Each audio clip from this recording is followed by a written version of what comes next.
You can have every single thing that you want in life as long as you believe it to be so. Let's talk about how important that is and why I fully believe, I know that you can have everything and everything can be perfect. Everything can be good and nothing has to go wrong.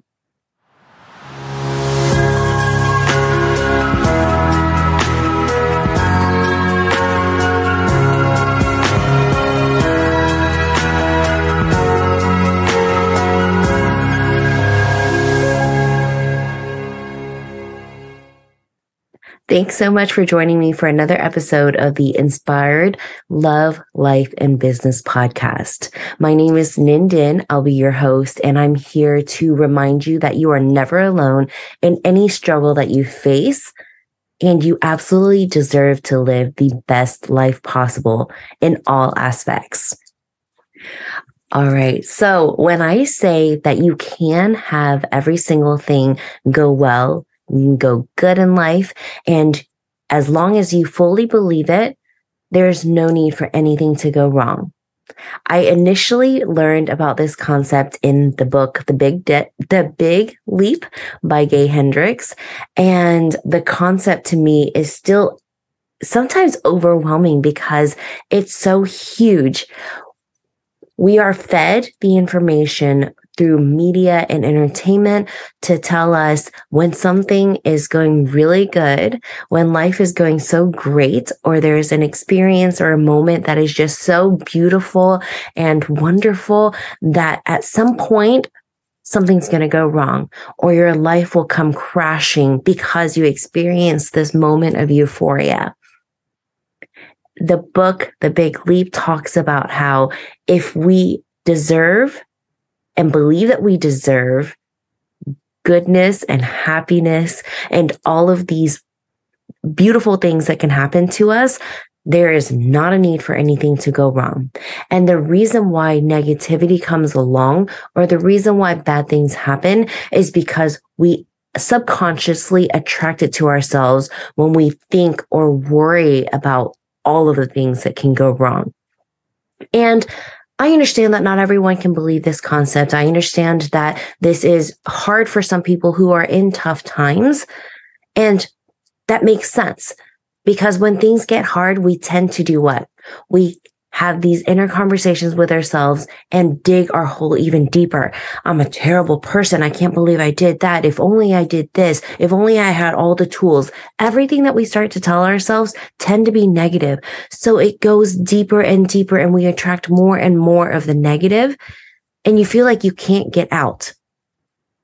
But I've been there and I'm telling you, that there is a light at the end of the tunnel, a light that can shine forever and ever in goodness. And even when something happens that can be viewed as a negative, there is something to be taken away from it for you to look back and say, I am so grateful that this happened.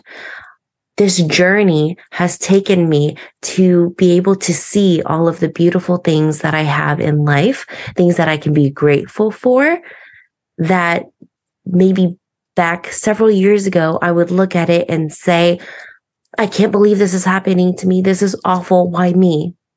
And be the victim. I want to share a story of something that happened to me last year that I am now so grateful for. Whereas in the moment, it was so hard on me. And had I not done the mental work that I had previously, I am not sure that I would have made it out in the way that I did. And so let's give more context behind this. So I had my son in September, and I know that you're thinking, how awesome, congratulations, I'm so excited for you. And because I would be thinking the same thing if you share that story. And I say, thank you so much. We're doing wonderful. And I'm so grateful for him and for me, for this journey, for my family, for everyone who supported me throughout this process. But after I had my son, we went home as a happy family, and Immediately, I had to go back. I spent a day and a half at home in excruciating pain. I could barely move and even walk. I had to hold a pillow to my belly to just hold back the pain. And I am a big wuss.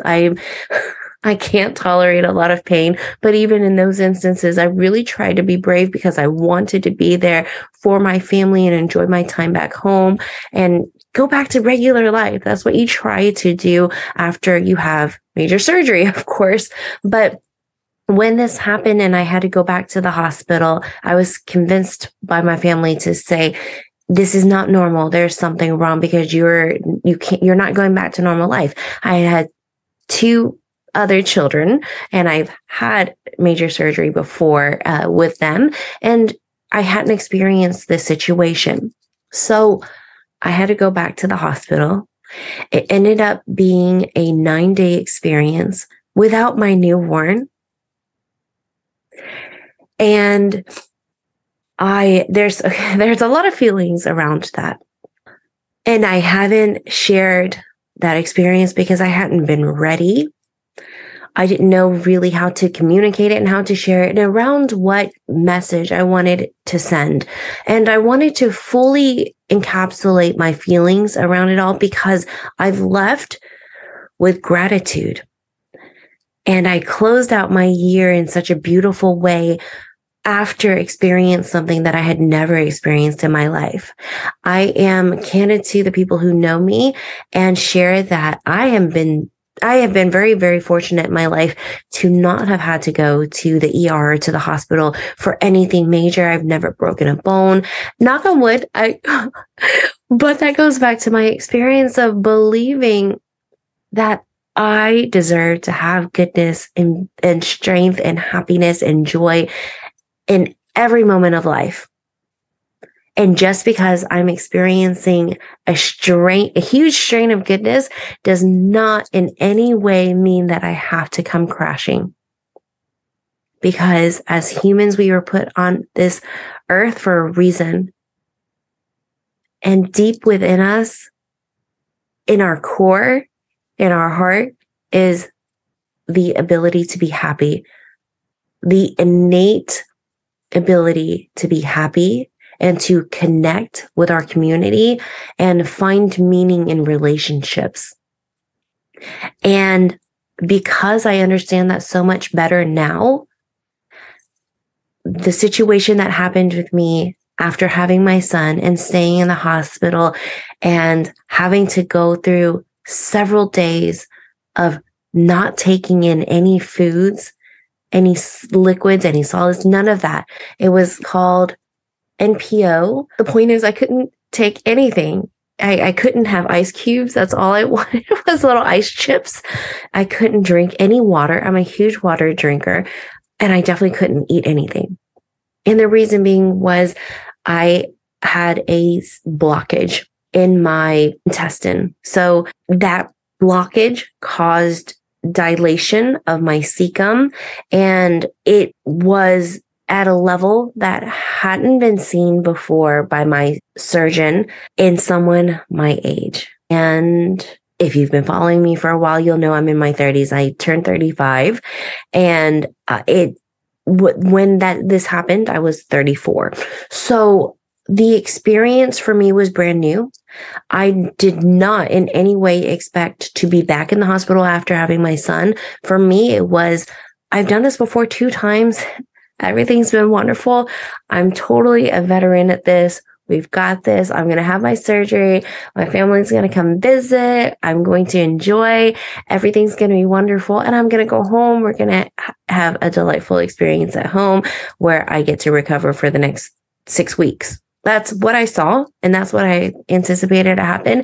That was not what happened. And my experience back at the hospital brought so much light and clarity to my purpose. And when I say my purpose, I mean, I made so many connections with the people that supported me at the hospital. The staff there were wonderful. Oh my goodness, I can't say enough about the nurses and the doctors and how everyone cared for me. it was so delightful in a time where I felt so weak, where I felt so out of control in terms of I didn't know what was going on with me, when I would heal, when I would get better, when I would be able to go home to see my newborn son. And all of that was made better by the relationships that I built with my nurses and the people who cared for me.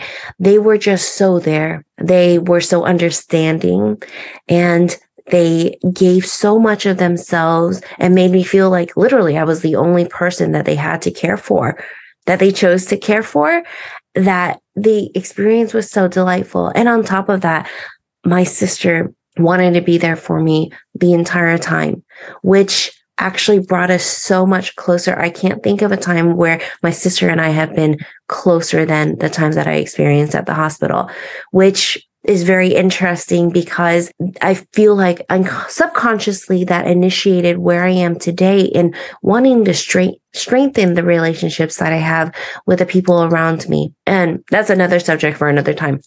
The point being, I had this really deep experience last year that could have been catastrophic. And I could have saw that as, why me? Why am I the only one who has to deal with this? Why am I alone? Why am I so young to have to go through this? Why am I not at home with my newborn son? This is so unfair. But that wasn't what went through my head. It's so interesting because still there were absolutely times where it was very painful to not be at home with my newborn, getting to know him. But at no time did I feel like a victim.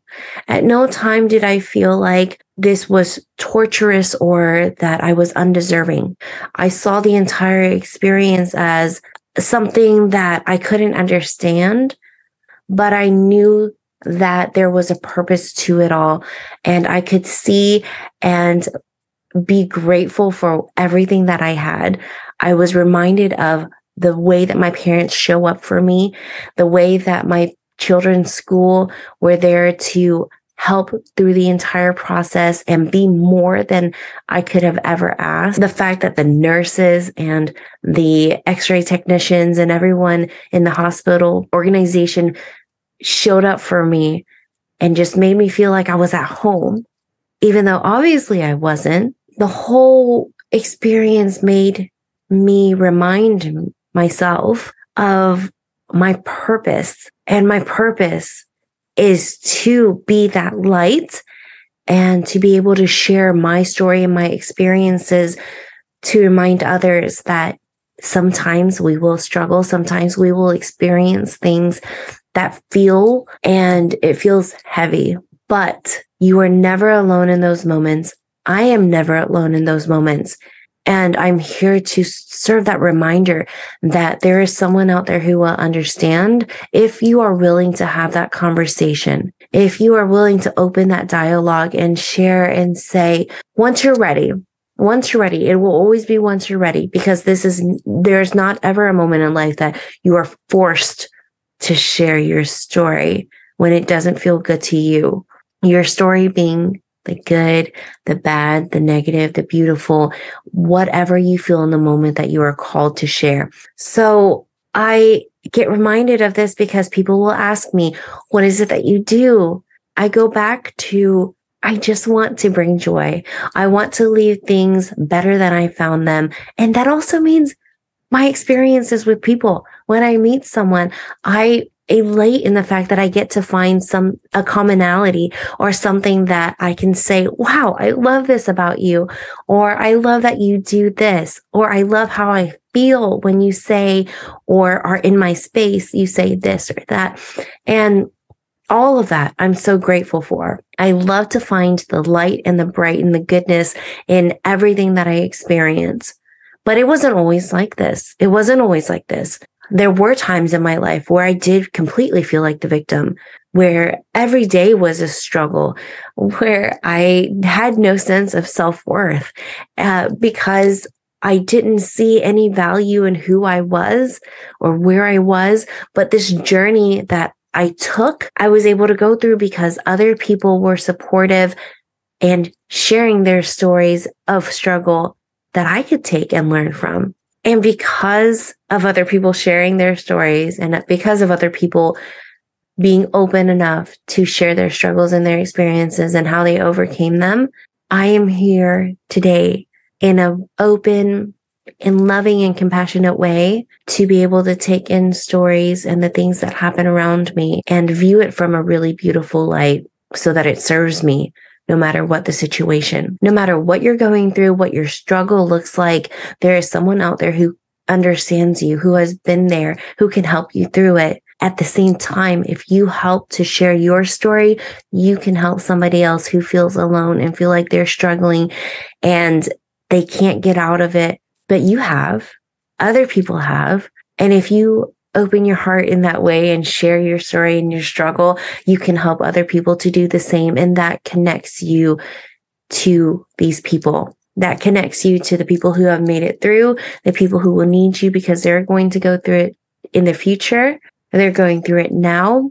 And there's so much beauty in all of that. I want to be very transparent in that this process for me has been a huge learning experience. When I say this process, I mean sharing a podcast, recording and creating and being consistent and finding my community, creating my community and being of service to you, being of service to the mom who struggles because she can't prepare lunch fast enough for her children in the morning, or she can't make it to every school meeting, or she feels like she can't fully be present in her relationships because there are just so many inner conversations that are telling her that she's not good enough here. She didn't do the dishes, or the entrepreneur who says, I have a million different ideas, but I can't stay focused. I barely moved the needle in my business. I haven't even earned a dime. We all have those conversations with ourselves. But when we get to a point where we can stop and say, oh, I recognize that conversation. I recognize and hear you telling me I'm not good enough for this, or I can't do this. There are always moments that we start to tell ourselves negative things. But when we are able to stop and flip that conversation, it's so helpful in identifying, okay, this needs to stop. I deserve to be happy. I deserve wonderful things. And we stop pulling that subconscious negativity towards us. So I want to close out with a really awesome line from Keith Urban's song called Little Bit of Everything. And the line is, I don't need a whole lot of everything. Oh, sorry. I don't need a whole lot of anything. I just want a little bit of everything. And that little bit of everything is that little bit of joy in everything that you experience. For me, it's finding that piece of goodness and happiness, and that lesson in everything that we experience, so that no matter what happens, it's something good. It's something that we can take away from this moment, this struggle. And once we flip that conversation, we realize this is good. This is okay. And I can have and deserve all good things because I was put on this earth for a reason. And in order for me to create a good impact and a positive impact, not only for myself, but for the people around me, and then ultimately a wider and greater circle, creating that ripple effect for the entire world, starts with seeing and understanding that I do deserve everything. If you have found any kind of value in what I've shared today, I would so appreciate you subscribing and sharing your feedback by rating the show on Apple or on Spotify and letting me know that this did resonate with you, that you took something out of this. It would mean so much to me. Regardless, I'm here for you, and I want to continue to share light and beauty. And thank you so much. Again, I hope you have a wonderful day. Please share this if you find any value in it, and remember to subscribe. Have a good one.